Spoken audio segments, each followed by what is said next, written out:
Because our minds can be very hyperactive, there's a good chance that you are constantly thinking about something. And sometimes it gets a little out of control. So let's dive into what do we do when our thoughts go haywire, super obsessive, maybe negative. How do I make it stop? Let's discuss, because you don't have to live that way. Are you overwhelmed by motherhood and barely keeping your head above water? Are you confused and frustrated by how all the other moms make it look so easy? You can't figure out how to manage the chaos in your mind, your home, or your family. I get you, mama. Parenting with ADHD is hard. Here is your permission slip to let go of the Pinterest-worthy visions of organization and structure fit for everyone else. Let's do life like our brains do life, creatively, lovingly, and with all our might. When we embrace who we are and how our brains work, we can figure out how to live our lives successfully and, in turn, lead our families well. At the end of the day, we just want to be good moms. But, spoiler alert, you are already a great mom. ADHD does not mean you're doomed to be a hot mess, mama. You can rewrite your story from shame spiral to success story. And I'll be right here beside you to cheer you on. Welcome to Motherhood in ADHD.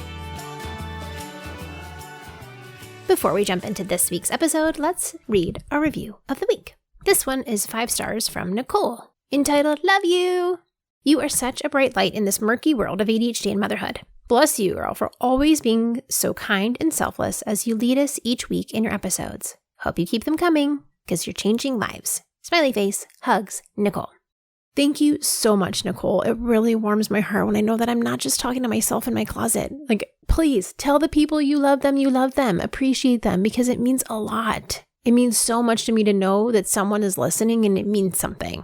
Because on the days where I want to give up, I go back and listen to these and read through all the nice things people tell me so that I can remember it matters what I'm doing. So thank you for the encouragement. I really appreciate it. So mama, if you have not rated the podcast yet, I hope you'll give me 5 stars, drop a rating in, and say hi so that I know that you're here listening. I love road trips by myself, or any road trip where I don't have to talk to the person that's in the car with me. I do love other road trips too. But the reason I love road trips by myself is because I get such good thinking time when I'm driving. That white space that allows my brain to wander and think about things, I find that if I can dive into that thinking space and muddle through something that I've been chewing on that I haven't sorted out yet, it makes the trip go really fast. I need that time to let my mind wander. And a lot of times as moms, we don't have time for wandering minds. We got things to do.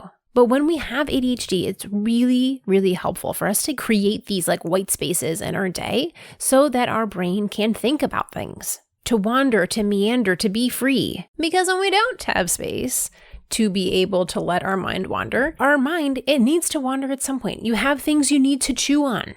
And if you don't create space for them, your brain will put them wherever there happens to be an open spot. So for example, when you are trying to go to sleep and then your brain starts thinking about all the things that you don't want to be thinking about when you're trying to fall asleep, sometimes that's because you didn't give your brain space to think about those things earlier. That's when the ideas pop up of oh yeah, I forgot to go to the grocery store. Oh yeah, what am I going to do with my deep-seated trauma? It's all coming up at 10 p.m. because it's the first time you slowed down. The first time your brain had space to be oh right, remember all those things that are weighing on us? Don't forget about them. They're here.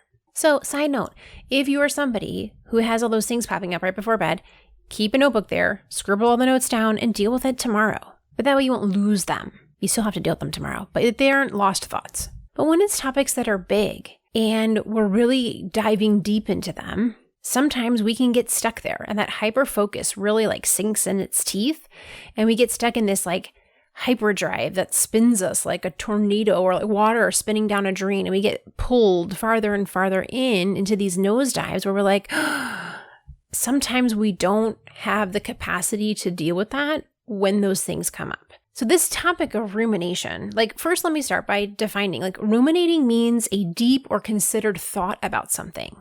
So ruminating in and of itself is not bad. It's actually a really good thing. We do need to have deep and considered thoughts about things, especially important things. But when they are consuming us, and they're taking us away from being present in the moment or not allowing us to go to sleep. That's when this rumination couples in with hyperfocus, and all of a sudden it's a problem. Because we tend to be more highly sensitive people with more sensitive nervous systems, often we can pick up on things that are out of the ordinary, and then we start worrying, why did that person look this way at me? Why did the person say it that way? So while sometimes that extra level of perception is lovely and helpful, sometimes it can cause our minds to latch into something and turn it into something that takes up much more space in our minds than we want it to. When we get into this like hyper-focused level rumination, it takes up a lot of our energy. It takes up a lot of our mental energy. It takes up a lot of our spiritual soul energy. And depending on what we're doing in that time of thinking, sometimes, we can figure out the problem and we're really like doing like creative problem solving there. But it can turn into a place where it is wasteful and it's not productive because we're spending more time worrying than solving the problem or allowing our brain to look for solutions. So when that rumination turns more like into anxiety, that's not helpful. Being able to recognize the difference between when am I using my creative problem-solving skills here to find a solution to this issue, and when am I spending that energy in anxiety and worry and I'm not actually making progress? Being able to know the difference between those two things is really important. When that rumination becomes a constant like anxiety builder, when it becomes a negative narrator that is reminding us how much we suck. Why did you say that? What's wrong with you? When those patterns start to emerge, that is a clue for us to know we can do something different. I have spent a lot of time in therapy and coaching learning to notice what my thoughts are.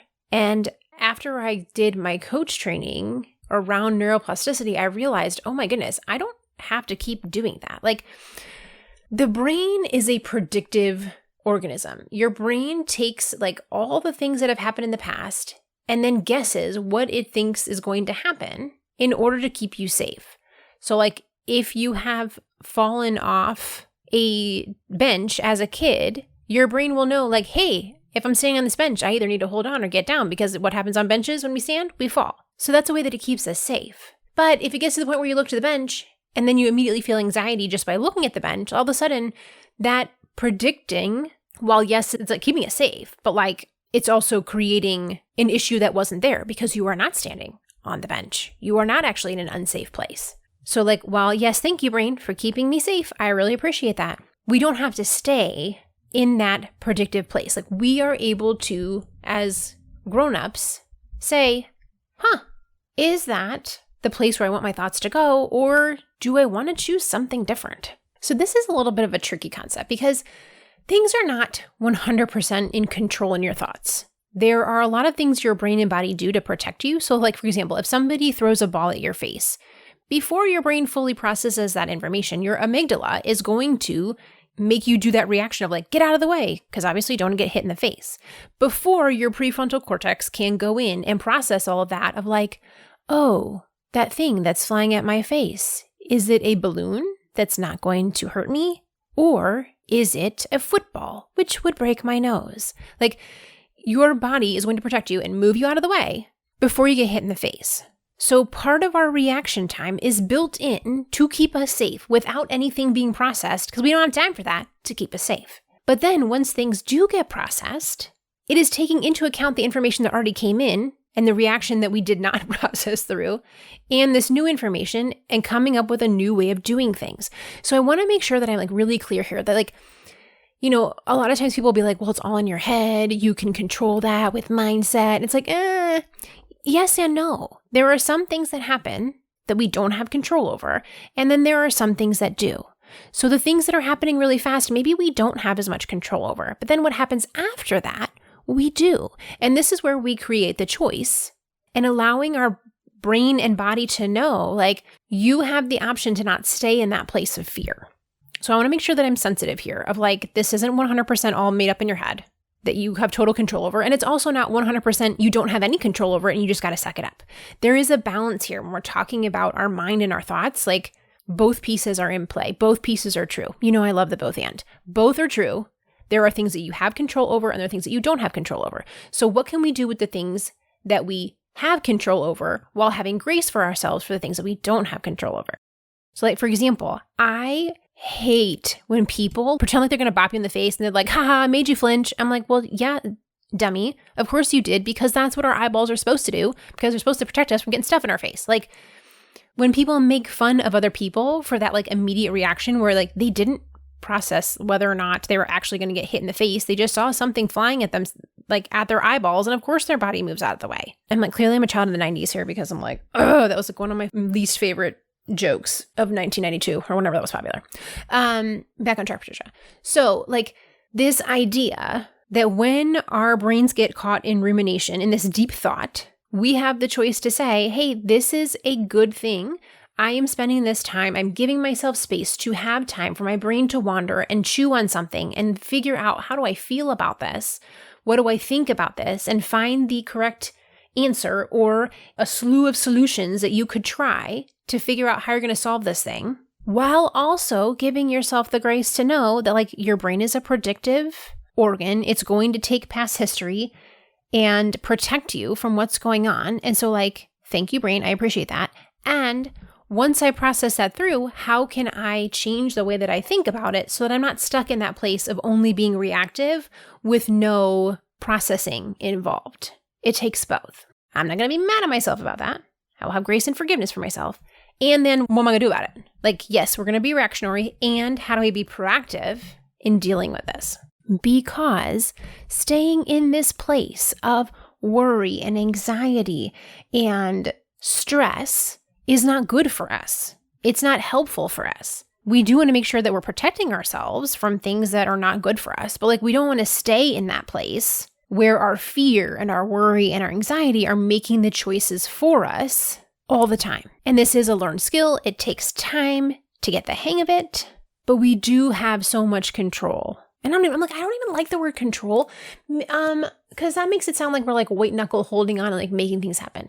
It's that we do have like the space to like guide and choose. Like there's freedom in there, and like that you can make the decisions that make sense for you, that you can match what's, you know, your values, and that there's so much space for things to be better based on like your choices and your guiding. I'm like, I really wish there's another word for like in control. That's not, I'm like, I was talking about this the other day in like when I was teaching in Lighthouse, and I was like, I don't quite have the right word. I mean, if you have a good word for me, tell me. Send me an email. Ping me on Instagram. Somebody help me out. What's the word I'm looking for? It's not control. It's like guiding direction. That's the best I got right now. Anyways, where are we talking about? Okay, let me give an example. The other day, I impulsively said something to someone, and I didn't think like my word choice all the way through. And I didn't even notice it at the time. It was probably like an hour later. I was like, ooh, I don't really like how I worded that. Like, given this person's history, like that probably wasn't the best word choice that I could have used, given how I know this person. And old Patricia would have just mulled over it, sat in it, cried about it, and been like, oh my goodness, how could I have been so insensitive? I can't believe I said that to this person, blah, blah, blah, blah. And I would go on and on and on about how terrible it was and how terrible I was for not thinking about it from their perspective and watching the words that I chose. And I could have stayed in this place of ruminating on how dumb that decision was. And like, why didn't I think about it more carefully? Why didn't I give more consideration in? Instead, anxiety can be debilitating. And oftentimes it's obvious. Stage fright, heights, claustrophobia, panic attacks. But anxiety can also be subtle. When you can't fall asleep at night, thinking about your sick parent or your teen who's struggling making friends. It can be helicoptering around your toddler at the playground, or not listening to your partner because you're in your mind spiraling about your kid's school struggles. People with ADHD can hyperfocus on these worries to the point where your worry takes center stage. But what you really want to be is present in the moment, more carefree, feeling lighter, having that space and the freedom to be the fun mom that you thought you would be. If you're ready to feel more relaxed and calm every day, join me in my upcoming event, the ADHD Anti-Anxiety Workshop. In less than an hour, I will teach you 3 ways to stop anxiety in its tracks. It's time to let go of the grip anxiety has on your happiness and for you to step into the main character role of your everyday life. Cherry on top, it's free for now. It will be a paid course shortly after, so sign up while there's still no charge. Head over to patriciasung.com/workshop and sign up for this event. Now, if it is after the event, still head over to that link. It'll have the information on how to get the workshop and see whatever new workshop I have coming for free. Again, that's patriciasung.com/workshop. It's time to say no to worrying. The workshop is taking place on January 23rd, that's a Thursday, at 11 a.m. Central, which is noon Eastern. How dumb that decision was. And why didn't I think about it more carefully? Why didn't I give more consideration in? Instead, I definitely did that for an hour. And then I realized, no, Patricia, stop. What can you do about this? You can ask the person, hey, the way that I worded this to you, did I upset you? I apologize. I wish I had worded it a different way. Happy to talk about it more. So I chose in that moment to say, I'm not going to sit here and ruminate about my poor word choice. Instead, I'm going to do something about it by asking this person if I upset them, apologizing, even if I'm not sure if I actually upset them or not, and trying to repair it. But this has taken me work to know, it is okay that I admit I may have made a mistake. That's such an Enneagram 1 thing to say. I may have made a mistake. I didn't know if I had made a mistake at that point because I was assuming what the other person was going to feel by my words without asking them. And I was like, no, I want to ask. I genuinely want to know because one, this is somebody who I like and respect. I know that they're the kind of person also that would have also done the same thing that I did. They would have apologized. And I have enough respect for that person to be I want to do the same. This is the kind of expectation that they set for themselves. And I want to meet them in that place. And for me, I don't want to sit here and question whether or not I hurt their feelings. I'd rather just know. If I hurt your feelings, I'm sorry.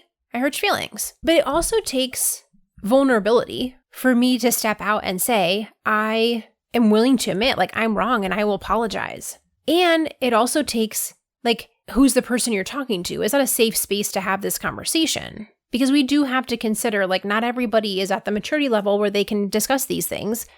And sometimes it's better just let it lie and move on. But I am working right now on speaking out my opinion, on saying what I think is true, on being more of me. And part of that is saying, I want to be a better person. I'm willing to be vulnerable here and say, hey, sorry about that. Here's a really awkward apology note. You might not have even thought this was anything. You may have just glazed over my words, but I just want you to know I was concerned about your feelings and I want to make sure that I didn't hurt them.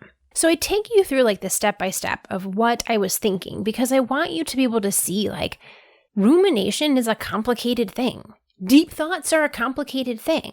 It is okay to have deep thoughts. It is okay to ponder things. It's okay for me to trust myself and say, hey, that could have hurt that person's feelings. Rather than gloss over it or pretend it never happened, I'm going to step out and say, hey, I apologize that my words might have been insensitive and offer that repair. So it's this part where I have to trust myself to know that you know what, this may have been absolutely nothing, but it was enough there that I wanted to address it because my internal boundary, the boundary that I'm drawing here is I'm not going to waste my mental energy on what if I hurt their feelings? What if I did? And then in combination with the what if, oh wow, I'm such a horrible person. I can't believe I said that. I'm definitely not going to that thing next week where they're going to be at.